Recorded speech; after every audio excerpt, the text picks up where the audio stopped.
ಪ್ರಿಯ ವೀಕ್ಷಕರೇ, ಟೇಲೇಶ್ವರಿ 27 ನ್ಯೂಸ್ ಕನ್ನಡಕ್ಕೆ ಸುಸ್ವಾಗತ. ಬಂಟ್ವಾಳದ ಲಾವಣ್ಯ ಬದುಕಿನಲ್ಲಿ ಆಗಿದ ಅನಾಹುತ ಎಂಥದ್ದು?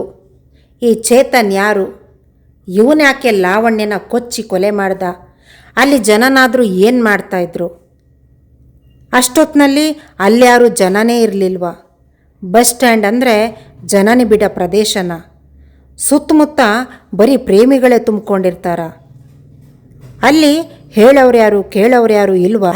ಎಲ್ಲರನ್ನು ದೂರೋದಕ್ಕೆ ಸಾಧ್ಯ ಇಲ್ಲ. ಯಾಕೆಂದರೆ ಯಾವ ಪ್ರೇಮಿ ಎಲ್ಲಿ ಹಾವಿನಂತೆ ಎದ್ದು ನಿಂತು ಕಚ್ತಾನೆ ಅನ್ನೋದು ಗೊತ್ತೇ ಆಗೋದಿಲ್ಲ.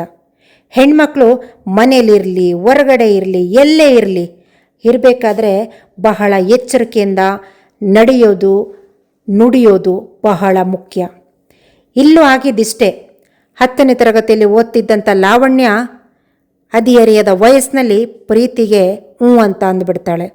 ಆದರೆ ಚೇತನ್ ಅಂತ ಅನ್ನಿಸ್ಕೊಂಡಿದ್ದಕ್ಕೆ ಅಷ್ಟಕ್ಕೆ ಬಿಡುವಂಥ ವ್ಯಕ್ತಿಯಾಗಿರಲಿಲ್ಲ. ಪದೇ ಪದೇ ಕಾಡೋದು, ಎಲ್ಲಿ ಹೋದರೂ ಆಕೆಯನ್ನು ಅದನ್ನೇ ಮಾಡ್ತಾ ಇರ್ತಾನೆ. ಆದರೆ ಕಾಲಕ್ರಮೇಣ ಈ ವಿಷಯ ಲಾವಣ್ಯನ ಮನೆಯಲ್ಲಿ ತಿಳಿಯುತ್ತೆ. ತಂದೆ ಪ್ರಮಾಣವನ್ನು ಮಾಡಿಸ್ಕೊಳ್ತಾರೆ. ಇನ್ನೆಂದು ಇಂಥ ತಪ್ಪನ್ನು ಮಾಡಬಾರ್ದು, ಬಹಳ ಚಿಕ್ಕ ವಯಸ್ಸಿದೆ ನಿಂದು ಅಂತ ಲಾವಣ್ಯನಿಗೆ ಬುದ್ಧಿ ಹೇಳ್ತಾರೆ. ಬುದ್ಧಿ ಮಾತನ್ನು ಕೇಳಿದಂಥ ಲಾವಣ್ಯ ತನ್ನ ಓದಿನ ಕಡೆ ಗಮನವನ್ನು ಹರಿಸ್ತಾಳೆ. ಹೇಗೆ ನರ್ಸಿಂಗನ್ನು ಮುಗಿಸ್ಕೊಳ್ತಾಳೆ. ಒಂದು ಆಸ್ಪತ್ರೆಯಲ್ಲಿ ಮೆಡಿಕಲಲ್ಲಿ ಕೆಲಸವನ್ನು ಕೂಡ ಮಾಡ್ತಾ ಇರ್ತಾಳೆ. ಆದರೆ ಚೇತನ್ನಿಗೆ ಕಣ್ಮುಂದೆ ಬಂದಾಗೆಲ್ಲ ತನ್ನ ಪ್ರೀತಿ ಇದು ನನಗೇ ಸಿಗಬೇಕು ಅನ್ನೋದು ತಲೆಯಲ್ಲಿ ಓಡೋಕ್ಕೆ ಸ್ಟಾರ್ಟ್ ಆಗಿಬಿಟ್ಟಿರುತ್ತೆ. ಇತ್ತೀಚಿನ ಒಂದು ಸಂಬಂಧಿಕರ ಮನೆಯಲ್ಲಿ ಫಂಕ್ಷನನ್ನು ಅಟೆಂಡ್ ಮಾಡಿದ್ದಂತಹ ಲಾವಣ್ಯ ಕುಟುಂಬ ಮತ್ತು ಚೇತನ್ ಕುಟುಂಬ ಮುಖಾಮುಖಿಯಾಗಿದ್ದ ಸಂದರ್ಭದಲ್ಲಿ ಅವರುಗಳು ಒಬ್ರನ್ನೊಬ್ಬರು ಮಾತಾಡಿಸ್ತೇ ಇದ್ರೂ ಚೇತನ್ ಮಾತ್ರ ಲಾವಣ್ಯನನ್ನು ಪ್ರೀತಿಸುವಂತ ಪೀಡಿಸಿದ್ದ ಅನಿಸುತ್ತೆ. ಲಾವಣ್ಯ ತಿರಸ್ಕರಿಸಿರಬಹುದು. ಇದನ್ನು ಲಾವಣ್ಯವ್ರ ತಂದೆನೂ ಕೂಡ ಹೇಳ್ತಾರೆ, ಆ ಥರ ಏನೂ ಇರಲಿಲ್ಲ ಅಂತ ಹೇಳಿ. ಆದರೆ ಚೇತನ್ ಅವರ ಅಪ್ಪ ಹೇಳ್ತಾರೆ, ಹೌದು ಮುಂಚೆ ಇವರು ಪ್ರೀತಿ ಏನೋ ಮಾಡ್ತಾಯಿದ್ರು, ಆದರೆ ಆಮೇಲೆ ಅವರು ಮಾಡ್ತಾ ಇರಲಿಲ್ಲ, 5-6 ವರ್ಷಗಳೇ ಕಳೆದೋಯ್ತು ಅಂತ ಹೇಳ್ತಾರೆ. ಇತ್ತೀಚಿನ ಭೇಟಿ ಚೇತನ್ಗೆ ಮತ್ತೆ ಆ ಪ್ರೀತಿ ಮೇಲೆ ಉಸಿರಾಡೋದಕ್ಕೆ ಸಾಧ್ಯ ಆಯಿತು ಅಂತ ಅನಿಸುತ್ತೆ. ಸಣ್ಣ ಪುಟ್ಟ ಕೆಲಸ ಮಾಡಿಕೊಂಡು ಊರಿನಲ್ಲೇ ಇದ್ದಂತಹ ಚೇತನ್ನು ಮೆಕ್ಯಾನಿಕ್ ಇಂಜಿನಿಯರಿಂಗ್ ಆಗಿರೋದ್ರಿಂದ ಬೆಂಗಳೂರು ತಲುಪಿಬಿಡ್ತಾನೆ. ಆದರೆ ಆ ಫಂಕ್ಷನ್ ಅಟೆಂಡ್ ಮಾಡಿ ಬಂದ ನಂತರದಲ್ಲಿ ಬೆಂಗಳೂರಿಗೆ ಹೋಗ್ತೀನಿ ಅಂತ ಬಂದಾತ ಬೆಂಗಳೂರಿಗೆ ಬಂದಿದ್ನೋ ಅಥವಾ ಅದೇ ಬಂಟ್ವಾಳದಲ್ಲಿ ಇದ್ನೋ ಗೊತ್ತಾಗಲಿಲ್ಲ. ಹೇಗೋ ಹೊಂಚಾಕಿ ತಳ್ವಾರನ್ನ ತಗೊಂಡು ತನ್ನ ಕಾರಲ್ಲೇ ಇಟ್ಕೊಂಡು ಬಂದು ಆಕೆ ಎಷ್ಟೊತ್ತಿಗೆ ಬರ್ತಾಳೆ, ಯಾವ ಬಸ್ ಹತ್ತುತ್ತಾಳೆ, ಎಲ್ಲಿ ಕೂತ್ಕೋತಾಳೆ ಅಂತ ಕಂಡಿಡ್ದ ಆತ ಅವಳ ಪಕ್ಕದಲ್ಲೇ ಹೋಗಿ ಬಸ್ಸಲ್ಲಿ ಕೂತ್ಕೊಬಿಡ್ತಾನೆ. ತಕ್ಷಣ ಲಾವಣ್ಯ ಅವರ ಭಾವನಿಗೆ ಫೋನ್ ಮಾಡ್ತಾಳೆ, ಬಾವಾ ಇವನಿಲ್ಲೇ ಕೂತ್ಕೊಬಿಟ್ಟಿದ್ದಾನೆ ಅಂತ ಹೇಳಿ. ಅವ್ರ ಭಾವ ಇಳಿದು ಏನಾದರೂ ಮಾಡು ಅಂತ ಹೇಳುವಷ್ಟೊತ್ತಿಗೆ ಆಕೆ ನೆಕ್ಸ್ಟ್ ಪ್ರಶ್ನೆಗೆ ಉತ್ತರನೇ ಕೊಡೋದಿಲ್ಲ. ಬಾಬಾ 2-3 ಸತಿ ಫೋನ್ ಕರೆಯನ್ನು ಮಾಡ್ತಾರೆ. ತಕ್ಷಣ ಅವರ ಸ್ನೇಹಿತರಿಗೆ ಕರೆ ಮಾಡಿ ಈ ಥರ ಬಸ್ ಸ್ಟ್ಯಾಂಡ್ ಹತ್ರ ಹೋಗಿ ನಮ್ಮ ಲಾವಣ್ಯಗೇನೋ ತೊಂದರೆ ಆದಂಗಿದೆ ಅಂತ ಹೇಳ್ತಾರೆ.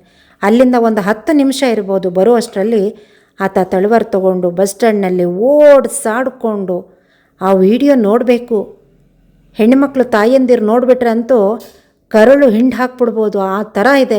ಅಷ್ಟು ಓಡಿಸಾಡಿಕೊಂಡು ಇಷ್ಟುದ್ದ ತಳವಾರ ತಗೊಂಡು ತಲೆಗೆ ಬಂದು ಹಿಂದೆಯಿಂದ ಹೊಡೆದು ಅಲ್ಲೇ ಕೊಚ್ಚಿ ತಳವಾರ ಕೂಡ ಅಲ್ಲೇ ಇಸ್ತು.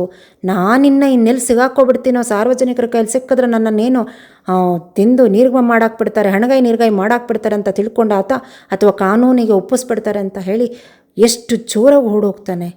ಮತ್ತು ಅಲ್ಲಿಂದ ಹೋಗಿ ಅವರಪ್ಪನಿಗೆ ಫೋನ್ ಮಾಡ್ತಾನೆ, ನಾನು ಈ ಥರ ಲಾವಣ್ಯನ ಕೊಚ್ಚಿ ಕೊಲೆ ಮಾಡಿ ಬಂದುಬಿಟ್ಟಿದ್ದೀನಿ, ಈಗ ನಾನು ಪಚ್ಚನಾಡಿಯಲ್ಲಿದ್ದೀನಿ ಅಂತ ಹೇಳಿ. ಅವರಪ್ಪ ಏನು ಹೇಳ್ತಾರೆ, ಹೌದಾ ಮಗ ನೀನು ಪೊಲೀಸಿಗೆ ಶರಣಾಗ್ಬಿಡು ಅಂತ ಹೇಳಿ. ಅಲ್ಲೇ ಮನೆಯಲ್ಲಿ ಚೇತನ್ ಮನೆಯಲ್ಲಿ ಪೊಲೀಸ್ ಕೂಡ ಇರ್ತಾರೆ ಆ ಸಮಯದಲ್ಲಿ. ಲಾವಣ್ಯನ ಮನೆಯವ್ರ ಪರಿಸ್ಥಿತಿ ಏನಾಗಬೇಕಿವಾಗ? ಅವ್ರು 3 ಜನ ಹೆಣ್ಮಕ್ಳು ಕಷ್ಟಪಟ್ಟು ಓದಿಸಿರ್ತಾರೆ. ಇಲ್ಲಿ ಲಾವಣ್ಯನ ಮನೆಯವ್ರದ್ದು ತಪ್ಪಿಲ್ಲ, ಚೇತನ್ ಮನೆಯವ್ರದ್ದು ತಪ್ಪಿಲ್ಲ. ಆದರೆ ಈ ಮಕ್ಕಳ ಮನಸ್ಥಿತಿ ಇದೆ ನೋಡಿ, ಬಹಳ ಹದಗೆಟ್ಟೋಗಿದೆ.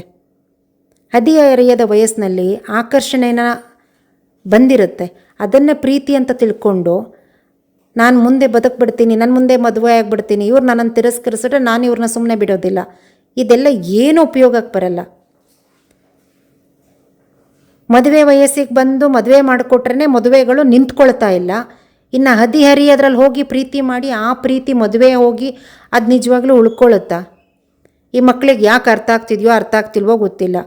ಇವತ್ತು ನಾವು ಆ ಒಂದು ಮೊಬೈಲ್ನ ಬಳಸ್ಕೊಂಡು ಏನು ಬೇಕಾದರೂ ಸರ್ಚ್ ಮಾಡ್ಬೋದು. ನಾನು ಇಂಥವ್ರ ಜೊತೆ ಇಂಥ ಸ್ನೇಹ ಮಾಡಿದರೆ ಸರಿ ಇದೆಯಾ ಅಂತ.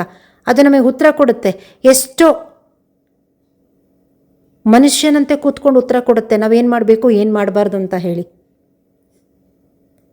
ಹದಿಹರೆಯದ ವಯಸ್ಸಿನಲ್ಲಿ ಪ್ರೀತಿ ಎಂಬ ಪಾಶನಕ್ಕೆ ಬಿದ್ದರೆ ನಾವು ಬದುಕಕ್ಕೆ ಸಾಧ್ಯ ಆಗತ್ತಾ?